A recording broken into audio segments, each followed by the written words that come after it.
Some of these pictures look completely normal, some are funny, and some just don't seem very good. But behind each of these creepy photos, there's a story, each one more terrifying than the last. This eerie photograph, which circulated around the world, was taken in Sudan in 1993 during a mass famine. The photographer Kevin Carter, who took this haunting picture, won a Pulitzer Prize for it, and the photo itself, purchased and published by the New York Times magazine, shocked society. The genre of postmortem photography is a type of photography where some of the people captured in the picture are already dead at the time the photo is taken. In this case, we're talking about the youngest girl in the first photo.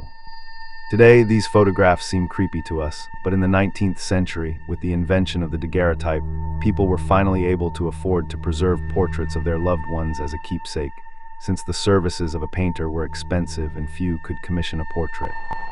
At the same time, child mortality was quite high, and post-mortem photography was often the only way to preserve the memory of a child. This little Polish girl's name is Tereska, and her name, Tereska, is written in the upper corner of the blackboard.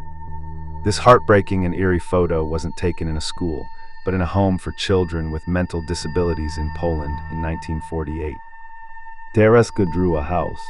This is how the girl, who grew up in a concentration camp, imagines a house as a tangle of barbed wire.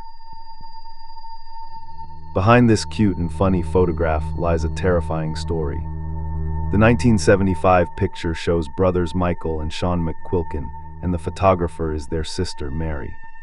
She decided to capture her brothers on top of Morro Rock in Sequoia National Park, California.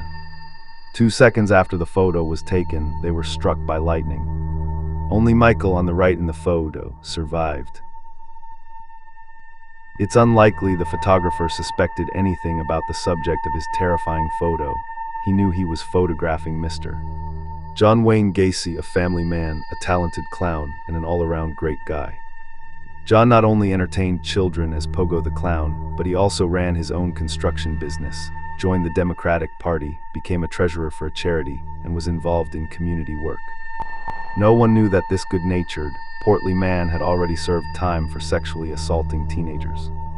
That all changed on December 11, 1978, when 15-year-old Robert Peace disappeared. He was last seen with Gacy. The teenager's mother told police her son had gone to Gacy's house for a job interview and never returned. Police obtained a search warrant for Gacy's home. When they went down into the clown's crawl space, they discovered the bodies of 29 young men and teenagers. The total number of victims of the killer clown was 33 people. On November 13, 1985, the Nevado del Ruiz volcano erupted in Colombia, causing a true catastrophe. 25,000 people died as a result of mudslides. 13-year-old Amira Sanchez was trapped in the debris of her own home. Rescuers tried to pull the girl out, but her legs were pinned by rubble, and they couldn't free her. The girl spent over 60 hours in water up to her neck. People who were with her said she cried and often prayed. On the third night, Amira began to hallucinate. She was very worried about being late for school. On the third day, Amira Sanchez died, presumably from gangrene or hypothermia. Blanche Monnier, a French woman, spent 25 years imprisoned in her own room, without light, naked, half-starved, surrounded by her own excrement, and sharing bread with rats. This 1901 photograph is eerie on its own, but its story is even more terrifying. After receiving an anonymous letter, police searched Blanche's parents' house and found her in this state. As it turned out, her parents had locked the very young Blanche in the room to prevent her from marrying a man from a lower social class. Blanche Monnier was freed when she was 49. She was terribly emaciated and had lost her mind. While her physical health eventually recovered, Blanche's mental state never returned to normal. The former lover for whom she was imprisoned had died 16 years before her release. Blanche Monnier's mother was sent to prison, where she soon died of heart failure. Subscribe to see more videos like this and like them.